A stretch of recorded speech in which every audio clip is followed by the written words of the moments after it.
저는 거룩한 복음입니다. 주님 영광 받으소서. 그날 곧 주간 첫날 저녁이 되자 제자들은 유다인들이 두려워 문을 모두 잠가놓고 있었다.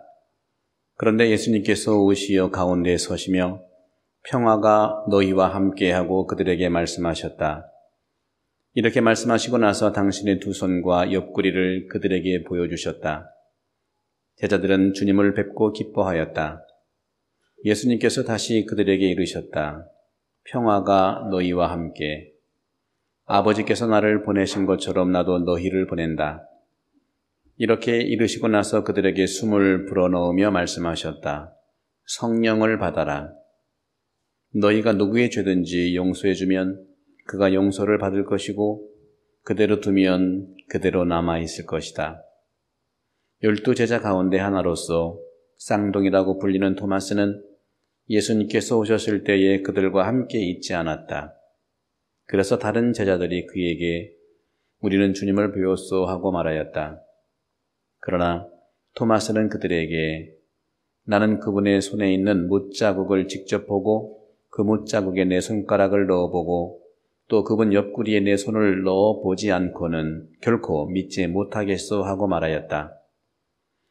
여드레 뒤에 제자들이 다시 집안에 모여 있었는데 토마스도 그들과 함께 있었다.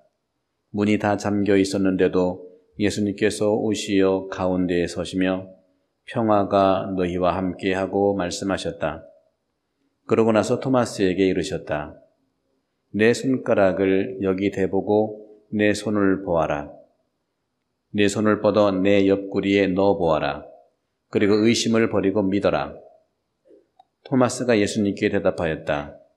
저의 주님, 저의 하느님. 그러자 예수님께서 토마스에게 말씀하셨다.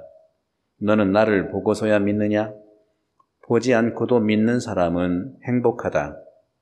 예수님께서는 이 책에 기록되지 않은 다른 많은 표징도 제자들 앞에서 일으키셨다. 이것들을 기록한 목적은 예수님께서 메시아이시며 하나님의 아드님이심을 여러분이 믿고 또 그렇게 믿어서 그분의 이름으로 생명을 얻게 하려는 것이다. 주님의 말씀입니다. 그리스도님 찬미합니다. 네, 찬미 예수님. 오늘 복음은 보지 않고도 믿는 사람은 행복하다 하는 말씀을 하십니다. 우리 교회는 믿음과 사랑과 평화로 살아가는 교회라고 말씀드리고 싶은데 그 바탕에 믿음이 깔려 있는 거죠. 오늘 주님께서는 평화가 너희와 함께를 3번이나 얘기합니다. 평화가 너희와 함께. 또 숨을 불어넣으면서 성령을 받으러 가랍니다. 또 누구의 죄든지 용서해주면 용서받을 거라고 합니다. 이 모든 것이 주님의 제자들에게 오늘 나에게 주시는 믿음의 선물입니다. 하지만 토마스는 이렇게 대답을 합니다. 나는 그분의 손에 있는 못자국을 직접 보고 못자국에 내 손가락을 넣어보고 그분 옆구리에 내 손을 넣어보지 않고는 결코 믿지 않겠다. 주님은 다시 여드레 뒤에 제자에게 나타나서 평화가 너희와 함께 하시면서 토마스에게 직접 얘기합니다.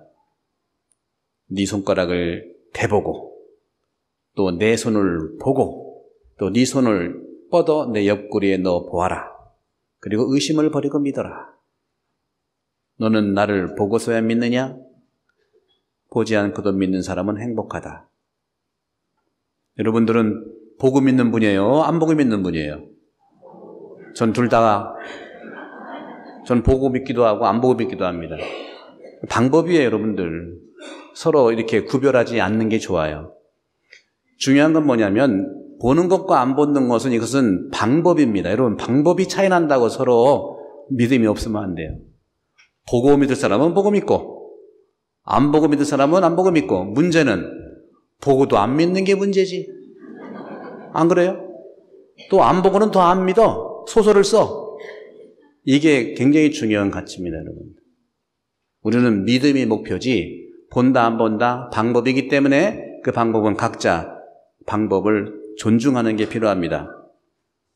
주님께서는 이 책의 목적이 예수님이 메시아다, 하느님의 아들이다, 이것을 여러분들이 믿어라 하는 거예요. 믿음. 그렇게 믿어서 그분의 이름으로 생명, 다시 말하면 사랑을 얻게 하려는 목적이 있습니다. 믿음의 목적은요, 사랑에 있는 겁니다. 사랑을 가지면 평화가 있게 되어 있어요. 그리스도교의 종교는 사랑의 질서를 살아가는 종교입니다. 근데 현실적으로 교회의 역사를 보면 사랑의 질서보다는 네가 맞니 내가 맞니 싸우고 죽이는 정의의 역사, 다시 말하면 그릇된 정의의 역사로 점철된 게 개신교든 천주교든 과거가 많습니다. 우리도 그런 면에 작은 조각들이 단체마다 있어요. 사랑의 질서보다는 맞냐 틀리냐 옳으냐 그르냐.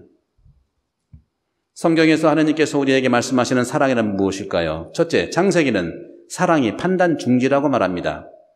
예언서는 사랑이란 예언자들의 하나님에 대한 표현이라고 말합니다. 표현.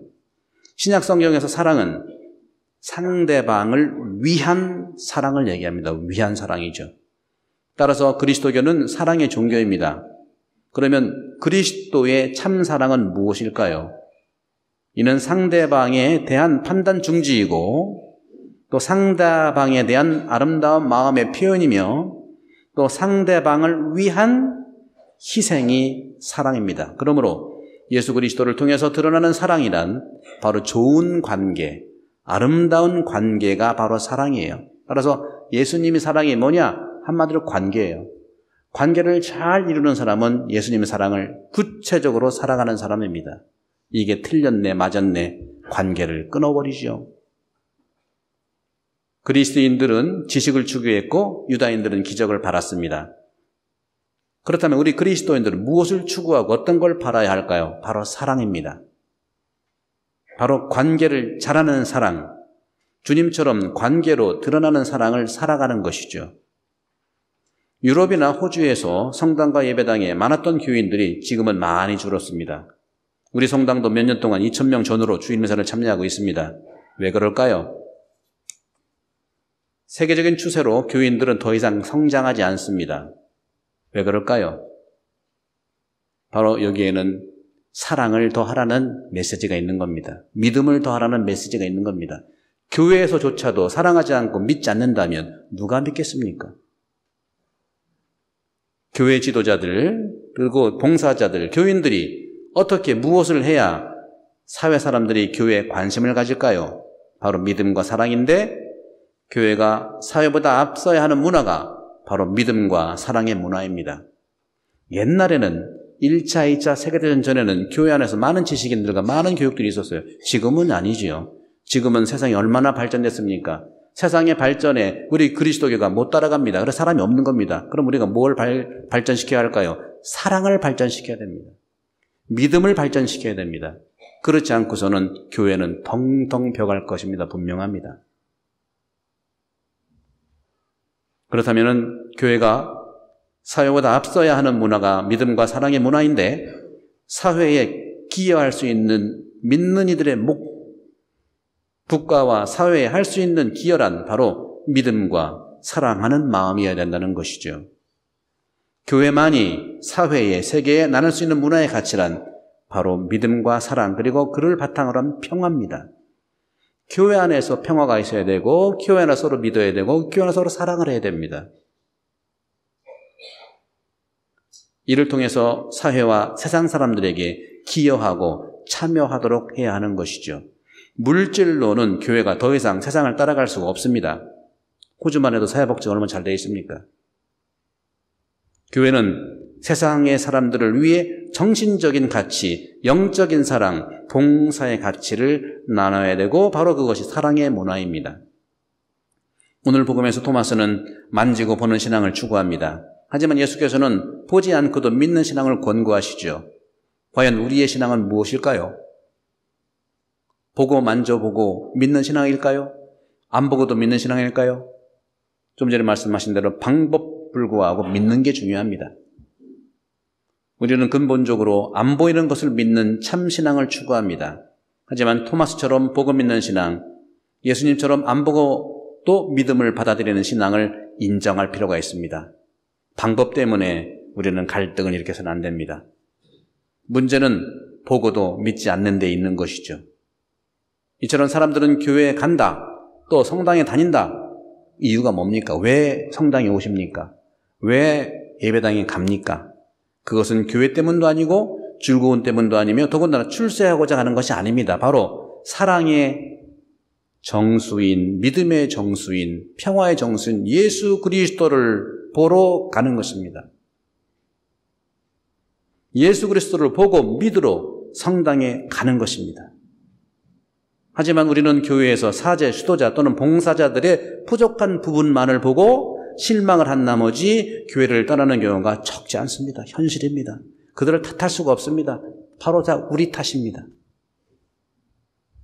지난 금요일 복음에서 예수님은 제자들에게 그물을 던지기 위해서 많은 고기를 잡았는데 그물이 찢어지지 않았다고 표현합니다. 그물은 교회고 물고기는 교우들입니다. 어부는 누구냐? 사제, 수도자, 교회의 봉사자들입니다. 찢어지지 않는 그물이란 어떤 것일까요? 바로 사랑의 그물이기에 가능한 것입니다. 믿음과 사랑으로 단단히 엮여있는 그물, 그것이 바로 교회입니다. 물고기는 이런 고기 저런 고기 다 있을 수 있죠. 하지만 사랑의 그물로만이 교회는 찢어지지 않습니다. 보지 않고도 믿는 자가 바로 믿음과 사랑의 그물이고, 그래서 그들이 참으로 행복하다는 예수님의 말씀을 품고 우리 모두 형제들과 교회에 처음 오시는 분들, 예비자 교례를 받으시는 분들, 그리고 과거에 여러 이유로 떠난 분들을 마음으로 받아들여서 오늘 주님께서 말씀하시는 평화가 너희와 함께 또 용서로서 환영할 수 있기를 바랍니다. 이 믿음과 사랑과 평화는 온 마음에서 우러나오는 양심의 소리입니다.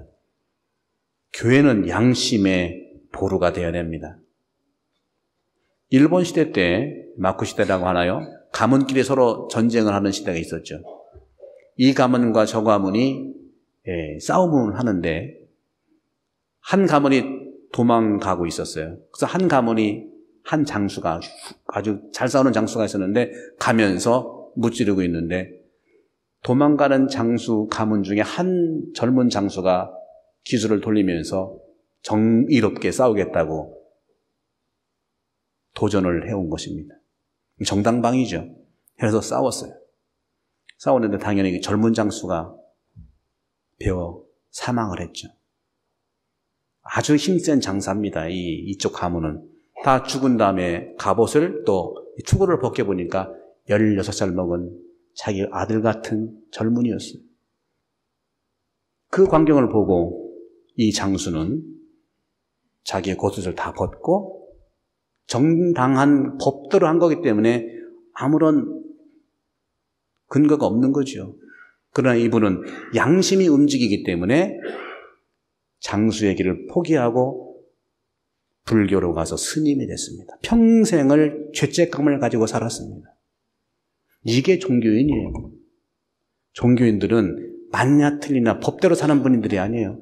법을 포함하는 양심의 소리를 가지고 사는 것이, 그럴 때 사랑의 끈으로서 우리는 믿음과 사랑과 평화가 우리 안에서 이루어질 것이고, 이러한 믿음과 사랑이 시드니 사회에, 한인 사회에 영향을 줄 것이고, 그런 세상에 평화를 주는 겁니다. 오늘 주님께서 말씀하신 이 평화가 여러분과 함께하는 이 믿음과 사랑을 바탕으로 한 이 은총이 부활 시기에 가득하도록 함께 한 주간을 잘 보내도록 하십시다.